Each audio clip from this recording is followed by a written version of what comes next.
Assalamualaikum warahmatullahi wabarakatuh. Perkenalkan, nama saya Muhammad Farozi dengan NIM 2121016.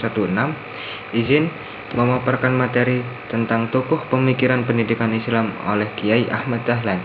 Sebelum saya menjelaskan pemikiran pendidikan Islam oleh Kiai Ahmad Dahlan, saya akan menjelaskan biografi singkat Kiai Ahmad Dahlan.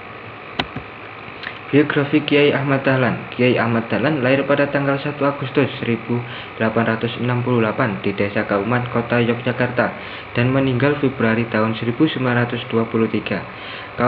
Kauman, tempat kelahiran dan tempat Ahmad Dahlan dibesarkan, adalah sebuah kampung yang terkenal di Yogyakarta karena letaknya yang berdekatan dengan Masjid Agung Kesultanan Keraton.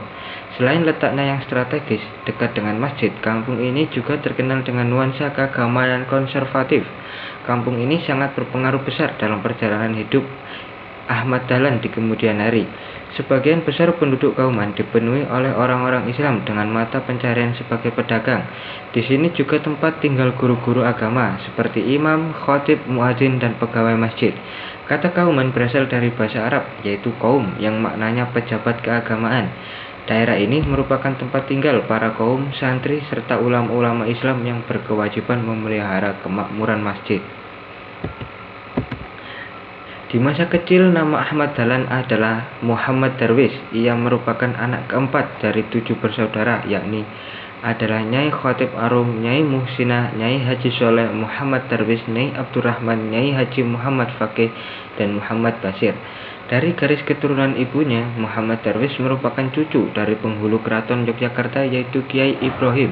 Sedangkan dari garis keturunan ayahnya, Muhammad Darwis termasuk keturunan ke-12 dari seorang wali besar dan seorang yang terkemuka di antara wali Songo, yaitu Maulana Malik Ibrahim. Silsilah dari ayahnya ialah Maulana Malik Ibrahim, Maulana Isa, Maulana Ainul Yakin, Maulana Muhammad Fadullah, Sunan Prapen, Maulana Sulaiman, Ki Ageng Gribik, Demang Juruk Juru Sapisan, Demang Juruk Juru Kapindo, Kiai Ilyas, Kiai Murtado, Kiai Muhammad Sulaiman, Kiai Abu Bakar, dan Muhammad Darwis. Dari silsilah tersebut menjadi jelas bahwa Muhammad Darwis memang mempunyai darah ulama yang kuat yang mengalir dalam tubuhnya. Pemikiran pendidikan Islam Kiai Ahmad Dahlan. Kiai Ahmad Dahlan merupakan tokoh nasional yang memiliki tipe man of action, yang artinya orang yang lebih mengutamakan praktek ketimbang teori. Ia lebih banyak mewariskan kegiatan-kegiatan yang cukup banyak berupa amal usaha, pendidikan sosial, namun ia kurang menyukai bentuk teori, sehingga ia tidak banyak memiliki karya ilmiah seperti tulisan maupun buku. Cita-cita pendidikan yang digagas Ahmad Dahlan adalah lahirnya manusia-manusia baru yang mampu tampil sebagai ulama intelek atau intelektual ulama, yaitu seorang muslim yang memiliki keteguhan iman dan ilmu yang luas, kuat jasmani dan rohani. Maka dari itu, ide pendidikan yang digagas Ahmad Dahlan adalah menyelamatkan umat Islam dari cara berpikir yang bersifat statis menuju pemikiran yang bersifat dinamis, kreatif, dan inovatif. Salah satunya jalan mencapai tujuan tersebut adalah melalui pendidikan dan pengelolaan pendidikan Islam secara modern dan profesional, sehingga pendidikan yang dilaksanakan mampu memenuhi peserta didik untuk menghadapi dinamika pada zamannya. Adapun pemikiran dari Ahmad Dahlan tentang pendidikan dapat dilihat sebagai berikut. Yang pertama, integrasi ilmu dan amal. Integrasi ilmu dan amal merupakan suatu kesatuan, artinya peserta didik tidak hanya duduk di kelas dan dia memperhatikan gurunya, tetapi dengan ilmu yang dimiliki harus dipraktikkan di dalam kehidupan sehari-hari. Praktek merupakan aplikasi ilmu pengetahuan yang dimiliki dengan menghasilkan karya di dalam ajaran Islam. Pemeluknya wajib mencari ilmu setinggi mungkin dan dengan ilmu yang dicapainya agar diamalkan dalam bentuk karya nyata. Konsep inilah yang diberikan oleh Kiai Ahmad Dahlan di dalam pendidikan Muhammadiyah. Yang kedua, integrasi ilmu agama dan ilmu umum. Menurut Ahmad Dahlan, upaya yang mencapai tujuan terrealisasi manakala proses pendidikan bersifat integrasi, artinya peserta didik harus mempunyai 4 kecerdasan, yaitu kecerdasan intelektual, spiritual, emosional, dan sosial.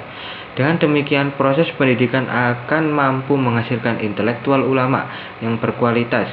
Untuk menciptakan peserta didik yang demikian, pendidikan harus diimbangi dengan ilmu agama dan umum. Melalui ilmu umum adalah salah satu sarana peserta didik mengenal kehidupan sosial, budaya, ekonomi, politik, serta mencapai kehidupan yang bahagia baik di dunia maupun di akhirat. Karena Al-Quran dan hadis tidak membeda-bedakan antara ilmu agama dan ilmu umum. Yang ketiga, kebebasan berpikir.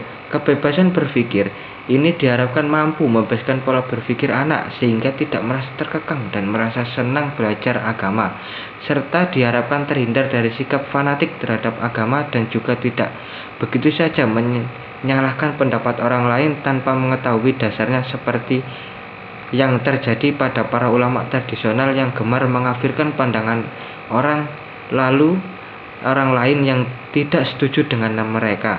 Ahmad Dahlan menekankan bahwa agama bukan sekedar pengetahuan tetapi sebuah kesadaran dan amal perbuatan. Ahmad Dahlan berkata, jadilah ulama yang berpikir maju dan jangan berhenti untuk kepentingan pengabdian kepada organisasi Muhammadiyah. Yang terakhir, pembentukan karakter. Proses pendidikan karakter yang diajarkan Ahmad Dahlan kepada peserta didik dengan bertindak dan melakukan amal kebaikan adalah suatu tindakan yang penting daripada sekedar membaca atau menghafal. Menurut Kiai Ahmad Dahlan, membaca atau menghafal sebanyak-banyaknya tanpa melakukan tindakan adalah perbuatan yang sia-sia. Maka dari itu, Ahmad Dahlan mengajarkan kepada peserta didiknya dengan membaca, menghafal, serta memahami maknanya dan melaksanakan atau mengamalkan kebaikan dalam kehidupan sehari-hari. Dengan tindakan tersebut, Ahmad Dahlan berharap pada peserta didiknya akan berakhlak akhlakul karimah. Terima kasih. Wassalamualaikum warahmatullahi wabarakatuh.